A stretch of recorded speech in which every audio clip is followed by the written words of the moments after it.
tough discipline. It's something that I try to emphasise at work, but something that I still get wrong regularly. And I forget who it was that said it, that something a work of art generally, or a game specifically, isn't finished when nothing more can be added. It's finished when nothing more can be taken away. I'm not sure that games necessarily need to be reduced to their absolute core, but I have a piece of paper on my wall in my office that I've had for years which just says trim the fat, and so if anything's not necessary, it's trimmed away, keep it simple. That's the best trick that I've found to try and focus back in on what the game's actually about, what's going to make it fun for the player.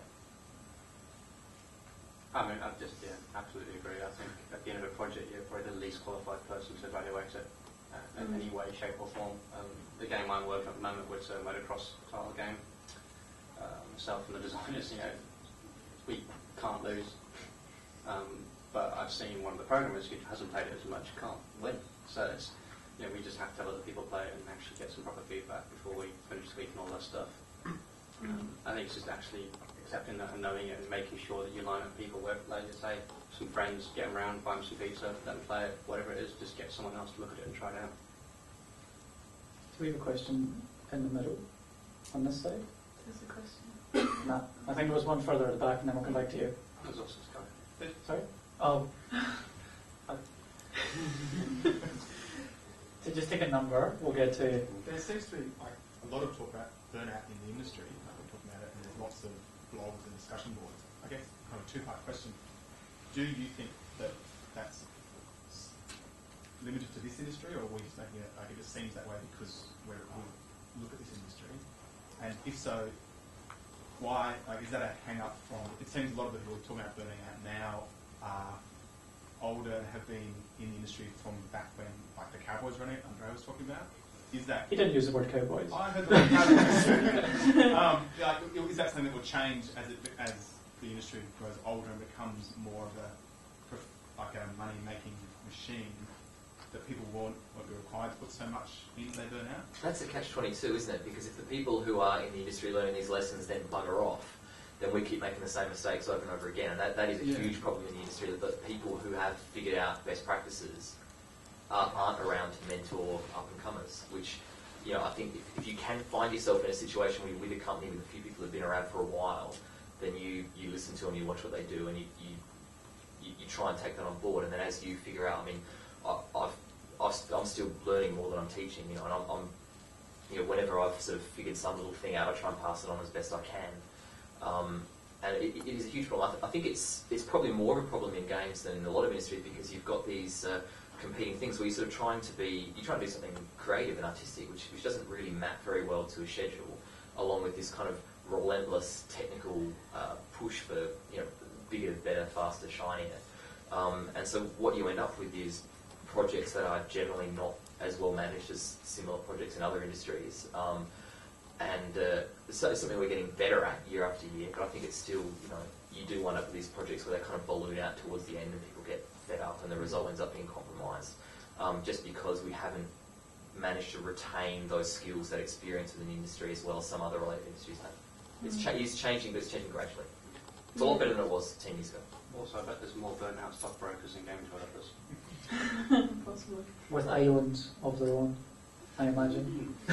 But they do have money in the bank. Yeah. I'm not about term, but I've worked in feature film VFX for about 10 years. I worked in Watch for about 12 years. And I don't know what I do now, but the problem of burnout is exactly the same. In fact, this whole panel, if you transpose this and said, how do I maintain my love for feature film visual effects after X number of years, it's exactly the same. All of these issues, everything you've talked about, is exactly the same in VFX and animation. It's incredible. I think one of the most interesting things is that and this was one of the topics I wanted to talk about, so I don't feel bad about hijacking it. One of the most interesting things is that the games industry seems to have had a bit more exposure. Like last Freeplay, we had someone bringing up the exact same issue as you have just raised there, and we've had like the EA Spouse blog and other kind of fairly high profile kind of proponents of quality of life issues in the games industry, and that doesn't seem to have happened for visual effects, which is for me is interesting. I sometimes wonder why, actually. Because we're just whiners, I reckon. No, I don't think it's whiny people in VFX, but think there's a certain level of I think there's a bit more fear in VFX because I think a number of large companies who do it, high-profile ones, are much smaller. Actually, it is a much smaller industry. Everybody knows each other. So I think the motivation actually coming out of the positive say, well, this is bad. You know, we can't do this. It's unsustainable. We can't continue on like this. It's a lot smaller. I actually, I've been keeping up with the EA blogs and everything, and I think it's an amazingly positive thing. I've been hoping and praying for it to kind of spread out into other industries. So,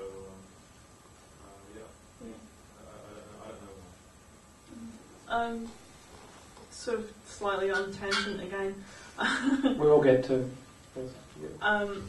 Before I forget, I think that when a lot of started in the industry, the average age of game developers was a bit lower. I know I was sort of, my boss was 30, and I thought, oh my god, that's really, really old. That is really old. You're not 30 yet, you're okay.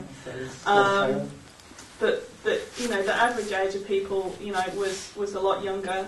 People didn't have families, and I think as people who have stayed in the industry and have kind of, done a bit of growing up really, without wanting to sound sort of condescending, but they're starting to get married and have kids and buy houses and think about things other than, oh my god, I must stay at work until 4 a.m. to finish this thing, or oh my god, I don't know what will happen.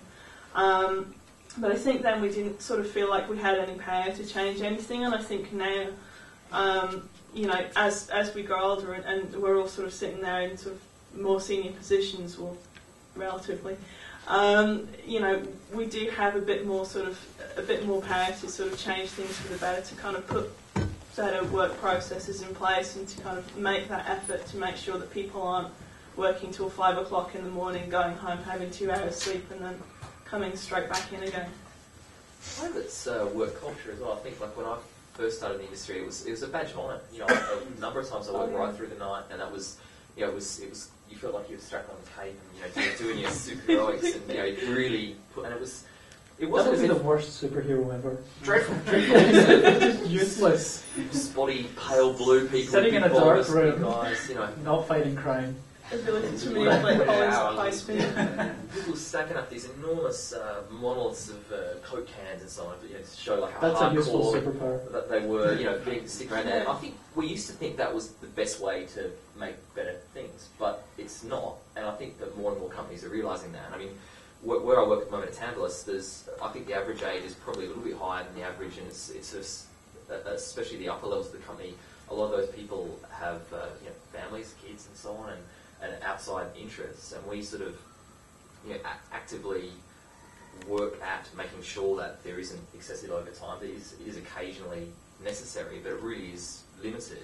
And I think our productivity hasn't. I mean, I think we're serious about approaching it as professionals and grown-ups and as a business, and turning up and doing work and then going home and getting on with something else, as opposed to a lot of what you do when you're working, excessive hours is bullshit. A lot of what you're doing is mucking around and wasting your time on things that really aren't that important or that effective. And there was a session earlier talking about the 80-20 principle, that 20% of what you do gives you 80% of your value, and that's absolutely true. And I think as companies mature, they get better at identifying, the area around that 20% gets sort of tighter and tighter as they get better at identifying here's where our efforts are best spent to get the best bang for buck.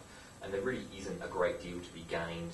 And in fact, people, especially I think it's particularly for coders who are working a lot of overtime, they fuck things up. And it ends up costing more time and effort to fix those things than it would have done if they'd just gone home and come in the next day and done it properly the first time. That goes for artists too, having sort of pulled a few all-nighters and then gone, oh shit, what have I done?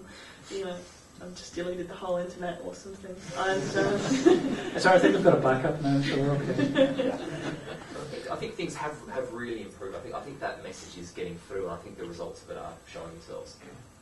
I think also that another contributing factor to why old people get out would be that if you are doing a lot of crunch, it generally results in maybe a pat on the head, which it's great when you're new and you're upcoming and you just love doing the job and you're great, but there comes a point where you sort of would like to have a bit more beyond that. Like an island.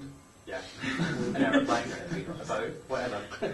I sort of find like the bonus system is just a myth, generally speaking. So yeah, I think that's why it has to change, because if they want to keep you